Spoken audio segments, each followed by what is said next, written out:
Ассаламу алейкум достар, бүгін мен сіздерге өте дәмді, бар жоқ 10 минутта пісетін пиццаның жасалу әдісін көрсететін боламын. Менімен бірге болыңыздар. Ыдысымызды алып, ыдысқа бір жұмыртқа саламыз. 5 ас қасықпен санап қаймақ саламыз. Қаймақтың қандай пайыз екені маңызды емес. Қандай қаймақ болса да сала берсеңіздер болады. Көз мөлшерімен тұз салдым. Және 5 ас қасық ұн саламыз.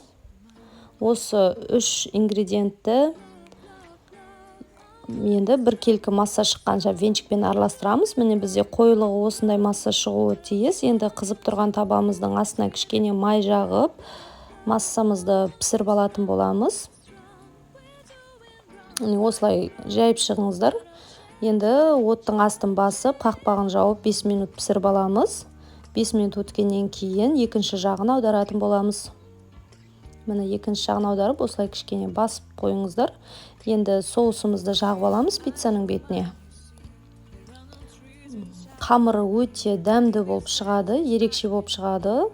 Қамыр илеуге асығыс болсаңыздар, осылай табаға пісірсеңіздер болады. Енді алдын ала мен ингредиенттерді турап дайындап қойған болатынмын. Ол бізде шұжық, болгар бұрышы және қызанақ.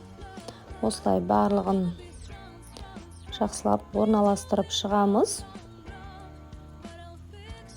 Одан кейін үккіштен өткізілген ірімшік саламыз.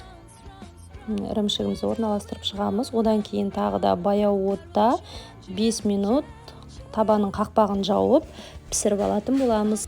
Міне бізде 5 минут уақыт өтті. Пиццамыз дайын, өте дәмді және жұп-жұмсақ болып піседі. Бар жоғы 10 минут уақыттың ішінде дайын болады.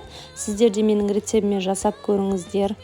Және менің каналыма жазылып, менің видеоларыма лайк басып, мені қолдай жүріңіздер. Көп-көп рахмет, ас болсын.